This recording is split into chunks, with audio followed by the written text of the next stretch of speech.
নমস্কাৰ ছাত্ৰ ছাত্ৰীসকল বিকাশ এডুকেশ্যন চেনেল সকলোকে আকৌ পুনৰ স্বাগতম জনাইছোঁ। আজি এইটো ভিডিঅ'তে আলোচনা কৰিম অসম জাতীয় বিদ্যালয় ক্লাছ 6ৰ 6 মহিলা পৰীক্ষাৰ প্ৰশ্ন কাকতখন। তেনেহ'লে আমি বেছি দেৰি নকৰি আমি ভিডিঅ'ৰ মাজলৈ আগবাঢ়ো যে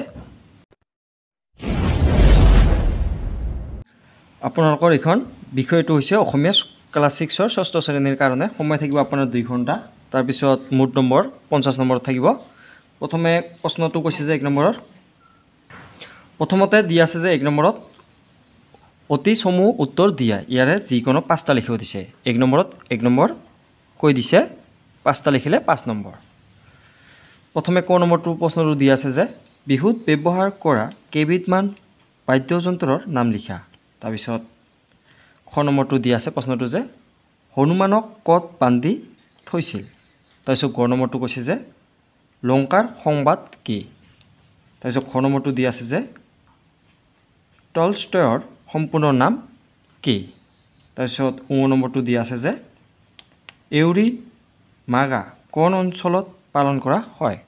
তাৰপিছত প্ৰথম ছ নম্বৰটো দিয়া আছে যে কোন তিথিত মহোহ উৎসৱ পালন কৰা হয়। ইয়াৰে 6টা দিয়া আছে, যিকোনো 5টা লিখি দিলে হৈ যাব। তাৰপিছত 2 নম্বৰত কৈছে যে 2 নম্বৰৰ প্ৰশ্নটো যে অতি চমু উত্তৰ লিখা ইয়াৰে যিকোনো 5টা 2 পূৰণ 5 = 10 মানে যিকোনো 5টা লিখিব দিছে 2 নম্বৰকৈ। তাৰপিছত ইয়াৰে ক নম্বৰটো দিছে যে কোনটো বিহুক ৰঙালী বিহু বুলি কোৱা হয়, সেই বিহুটোক ৰঙালী বোলাৰ কাৰণ কি। এইটো উত্তৰটো লিখি ল'বা। খ নম্বৰ প্ৰশ্নটো কৈছে যে দাস প্ৰথা বুলিলে কি বুজা। তাৰপিছত গ নম্বৰটো দিয়া আছে যে আগ চোতাল আৰু পিছ চোতাল বুলিলে কি বুজা। তাৰপিছত খ নম্বৰটো দিয়া আছে যে মহোহ উৎসৱ পালনৰ প্ৰধান উদ্দেশ্য কি। তাৰপিছত ও নম্বৰটো যে ঢেৰা কাউৰী আৰু টিপচী চৰাইৰ মাজত ধান অনাৰ চৰ্তটো কি আছিল।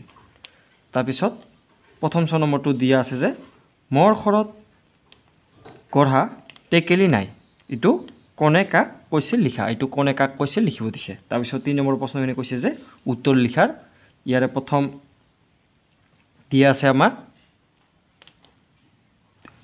উত্তৰ লিখা দিয়া আছে 3 পূৰণ 2 = 6 অৰ্থাৎ 2টা লিখিব দিছে, এটা লিখিলে 3 নম্বৰকৈ পাই যাবা। তাৰপিছত ইয়াৰে প্ৰথম ক নম্বৰ প্ৰশ্নটো দিয়া আছে আমাৰ যে সমাজৰ বিভিন্ন মানুহৰ মাজত সম্প্ৰীতিৰ বান্ধন দৃঢ় কৰাত মহোহ উৎসৱে কেনেদৰে ভূমিকা লৈছে।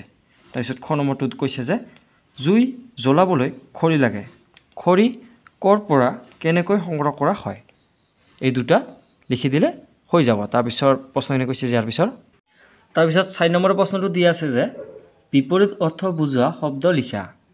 1 পূৰণ 5 = 5 অৰ্থাৎ এটাক 1 নম্বৰ কৰি। ইয়াৰে প্ৰথমটো দিয়া আছে আমাৰ বিপৰীত শব্দৰ ক নম্বৰটো দেখি দিয়া আছে। তাৰপিছত খ নম্বৰটো দিয়া আছে যে উৎসৱ আৰু গ নম্বৰটো দিয়া আছে আমাৰ ধৰ্ম। তাৰপিছত খ নম্বৰটো দিয়া আছে সুখ আৰু ও নম্বৰটো স্বদেশ।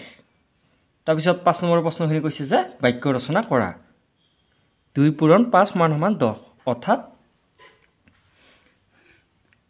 5টা লিখিব দিছে 2 নম্বৰ কৰি, এটা লিখিলে 2 নম্বৰ কৈ পাই যাবা। তাৰপিছত ইয়াৰে ক নম্বৰটো দিয়া আছে যে ইফালে ইফালে, এইটো বাক্য ৰচনা কৰিব দিছে। তাৰপিছত খ নম্বৰটো দিয়া আছে যে আমাৰ পিতৃ মাতৃ আৰু গ নম্বৰটো দিয়া আছে যে সুখ দুখ আৰু খ নম্বৰটো দিয়া আছে যে দেশ দুনিয়া।